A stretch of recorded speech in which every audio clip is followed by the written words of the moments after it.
Our reading today is from Robert Fulghum's All I Really Need to Know I Learned in Kindergarten. These are the things I learned. Share everything. Play fair. Don't hit people. Put things back where you found them. Clean up your own mess. Don't take things that aren't yours. Say you're sorry when you hurt someone. Wash your hands before you eat. Flush. Warm cookies and cold milk are good for you. Live a balanced life. Learn some and think some and draw some and paint some and sing and dance and play and work every day some. Take a nap every afternoon. When you go out into the world, watch out for traffic, hold hands, and stick together. Be aware of wonder. Remember the little seed in the styrofoam cup? The roots go down, and the plant goes up, and nobody really knows how or why, but we are all like that. Goldfish and hamsters and white mice and even the little seed in the styrofoam cup, they all die. So do we. And then remember the Dick and Jane books and the first word you learned, the biggest word of all, look.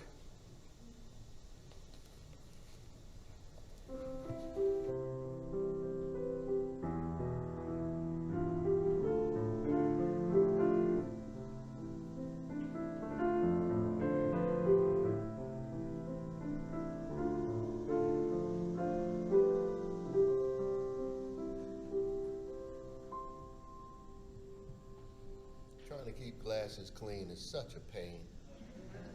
As soon as you clean them and you stick them on your face and they touch your skin, you all know what I'm talking about. So perspective, that's what keeps us sane, right, in these interesting times. And so I spend most of my days recreating my own perspective. As a black man who I might be an endangered species, as a person living in this time, I have to think about my own well-being. And so it helps me to generate messages for you in hopes that you will hear my perspective and somehow will help you in shaping your perspective. But a lot of what I share is my perspective. And last week, I said to you that, all is not lost, that we are still capable of becoming better human beings. Today I want to say that when I think about the book, everything that I needed to learn, I learned in kindergarten from the reading.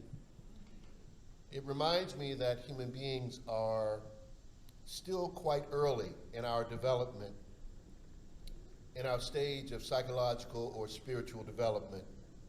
We're still learning those lessons from kindergarten, good lessons.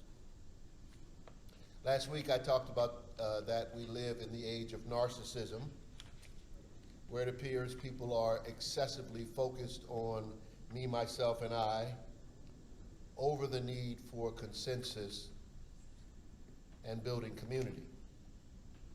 Today I want to take that notion a little further and talk about our species as an undeveloped species. That the people who make up humanity have always been preoccupied with seeking comfort over discomfort, and we have not grown past our need to find our comfort without marginalizing others. It's undeveloped behavior. But in fact, this behavior has also been the driving force for progress and the evolution of our species. I want to explain that. I would say in unhealthy ways. It has driven cooperation, collaboration, but also conquest. And I want to argue today that if we can mature beyond the conquest mindset and all notions of violence, this is the key to our successful future. Civility, kindness, sharing, marvelous words are in fact driven by our individual and collective want to be comfortable. And even love, in some cases, in many cases, is conditional. It is based upon our comfort or discomfort with a person, place, or thing. For civility, kindness, sharing, and love to be present, the conditions, the situation, or a group of people we are with must be in a cooperative state. There's a word in science called entrainment, and it speaks to this. Now, entrainment defined is the alignment of an organism's circadian rhythm to that of an external rhythm in its environment. There must be unity of purpose and vision to create a rhythm which creates conditions for cooperation. So that's why we Unitarian Universalists, we're not a dogmatic creedal faith, we are a covenantal faith. We know that we have to covenant, we have to agree through our principles and sources of how we want to be together. That is the linchpin of a successful community. Today, humans all across the globe lack entrainment, that rhythm and harmony. There is disharmony at home, at work, among friends. It is pervasive, and why? Because we're stuck in old modalities. We've not grown up as adults, as an organism. So in my mind, we are a young adolescent species. Maybe some of us are kindergartners, psychologically and spiritually speaking. Now in adolescence, there are two stages, early and late. But it is a pivotal decade in child development. Now think about America right now. In early adolescence, there's a preoccupation with the sexual organs. There's growth of the limbs, a kind of clumsiness. As late adolescence emerges, kids hit puberty, a confusing time. Who is this person in the mirror I'm looking at? There's a formation of the identity, the personality. Irritability and a range of emotions are present that seem unstable at times. The vocal cords change, a new voice emerges. This 10-year-old over the course of the next decade will grow into a young adult with opinions that are undeveloped, with beliefs that have not matured. And there's experimentation of all kinds, some good, some bad. And even still, though, they are beautiful, like a blossoming flower with so much promise. That is my analogy for our current civilization. We are undeveloped in so many ways, confused, unsure of our identity, irritable, inconsistent. We're trying to find our collective voice. And yet we have so much promise. Now, if you go back a long time ago, the agrarian age, 12,000 years ago,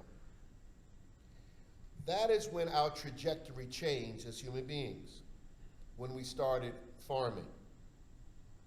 Now think about this. For 99% of the time on the planet, we were hunter-gatherers. Humans have been on this planet as Homo sapiens sapiens for 300,000 years, and 99% of that time, we hunted and gathered in small groups, small bands of families, being driven by this comfort and discomfort, this survival to eat for the day. And guess what? There was less violence on the planet when we were hunter-gatherers. Due to space proximity, there weren't as many humans. But it all changed when farming began 12,000 years ago and started speeding up about 6,000 years ago. Domestication of animals, plants, wheat. We stopped hunting and gathering. Now we had to protect the land that we were farming on. Protect it from our neighbors, from outsiders who, if they were desperate or if there was a drought, they would decide, well, let's just go take theirs. They would raid other farms or add to their already the land that they had been farming through conquest. But there was also collaboration in these relationships as we built these small villages and towns and cities. Collaboration, connection, conquest. There's a fascinating documentary on PBS called Civilizations that highlights this human emergence. Now, unsurprisingly, 5000 BCE to 1000 BCE is considered the most violent time in human history. As crazy as things seem today, we live in the least violent time in human history. Doesn't feel that way. But that's what Steven Pinker, the psychologist, says in his seminal book, The Better Angels of Our Nature. Now, when you go back and look at those old skulls from back then, a large percentage of them that were dug up have skull fractures, meaning they were violent deaths. Violence in that time was normalized. So human-to-human violence is not new. It is as old as humanity itself. But when you think of, gun violence, that's one thing, that's awful. But to bludgeon someone with a rudimentary farming instrument, or eventually an axe, or some stone knife, that is brutality at its highest. This pattern of connecting, collaborating, and conquering is what the documentary called destructive creation. And it's the path we've been on for millennia, war and peace. And if you follow this pattern, it takes you from Mesopotamia to Egypt to Rome, Europe, Mesoamerica, Mexico, America. Same narrative, war and peace, conquest, domination of resources. I'm saying to you that hunter-gatherer societies were more peaceful. They were more entrained due to their methods of cooperation and collaboration, and there were less humans. We call them lesser evolved, but were they? Maybe in some ways, but not in all ways. Today, when desperate, humans still go through their base narrative. We fight it out. The rudimentary survival parts of the brain developed first as we evolved. So they still are a dominating function of where we are today for many of us. The rational parts came later and are still taking shape. But even above just taking people's stuff because you need food to survive, a lot of these villages or towns or big territories that emerged, empires, already had enough. So what was going on with that? Well, there's something also that comes along when the basic needs are met, and that is hubris, pride, the overbearing presumption of one's way being the best and only way. Our belief that our culture is better than yours. You need to be like us. And when you look at the big nations who took up these big swaths of land, the Aztecs, the Romans, they were almost always conquest-centered. And their conquering was based on notions of pride, cultural superiority. As large tribes and then cities emerge, unhealthy ideologies emerge. So sadly, as first world people today, due in large part to conquest, and the absorption of various cultures, the mixing and matching with different cultures through conquest, we've developed all of these ideas and new skills and better technologies. This is destructive creation.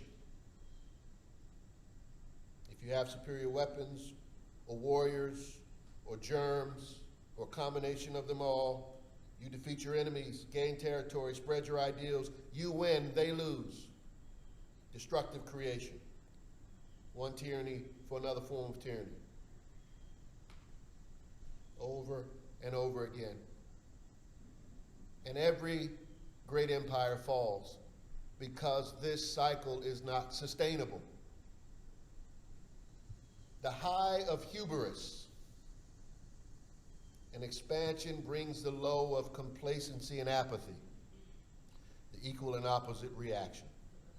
Entropy inevitably leads to a new cycle of destructive creation. It's what the Hindus call their god Shiva, the creator and destroyer of worlds. And that, my friends, is how we got here today, in this precarious, beautiful mess. Well, Reverend John, that is the most depressing few minutes I've ever heard. But some believe this is the natural processes of life. You talk to generals and people in high-end positions, big corporations, they think, well, this is how it works. Accept it. But it wasn't how it always worked. This was something that emerged during the development of the agrarian age. We are no longer in the agrarian age. We're in the age of technology and artificial intelligence. So we have to move from that adolescence to adulthood. That's where we are now. And the key to that change is correcting the narrative in every aspect of our lives so that it begins to permeate religion and education and science and technology and commerce. That's why they're fighting back in Florida. Because it's already happening. You see it on television with the multiculturalism. The rebranding is already happening. We're retelling the story. That's why so many people love Hamilton and so many people don't like Hamilton.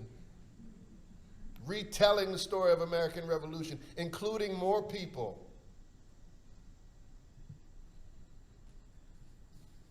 We're in the midst of a vast revolution right now. It's great to be alive. This fight with red and blue states, one fear-based narrative that says one religion, one kind of family, patriarchy, racial superiority. It's not even hidden anymore. It's the conqueror's narrative. And it must die if humanity is to live.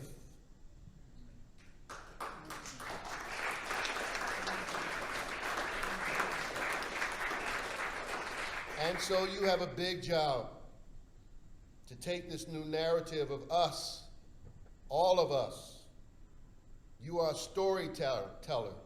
That's how we got here. It's just stories. Change the narrative and take it to your job and take it to your home and take it to your school.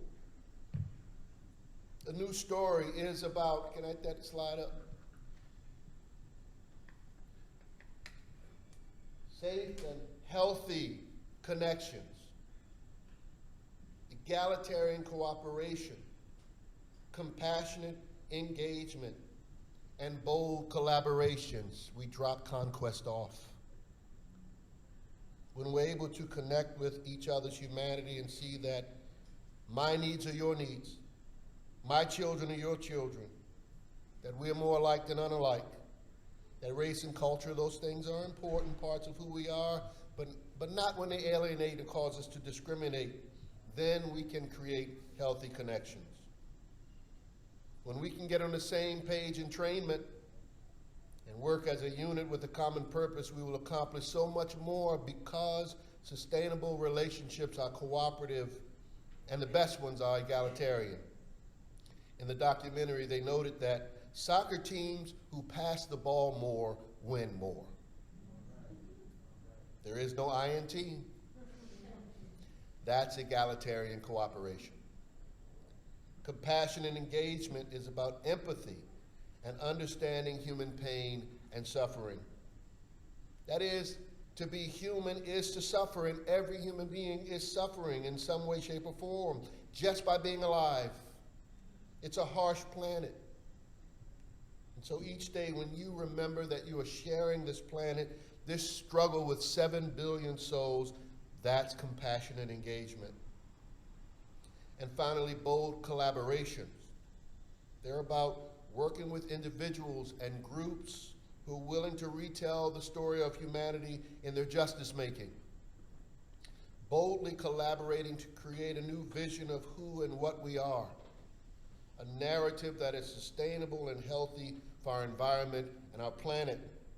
A version that is balanced and not male-centered, but female and male-centered, where the yin and yang are co-equals, ministers of equal standing, ministries of equal standing. It's a story that proclaims power with, not power over. This is how we break our addiction to the agrarian mentality, an addiction that now puts our environment, our humanity in danger.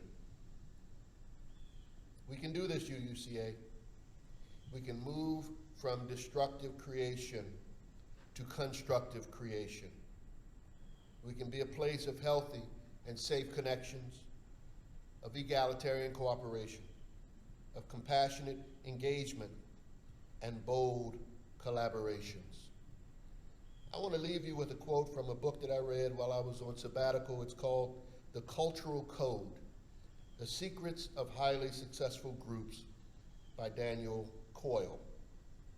He said this: while successful culture can look and feel like magic, the truth is that it's not. Culture is a set of living relationships working toward a shared goal. It is not something you are, it's something you do. Building purpose is not as simple as carving a mission statement in granite or encouraging everyone to recite a hymnal or catchphrases. It's a never-ending process of trying, failing, reflecting, and above all, learning. High-purpose environments, that's what I want here.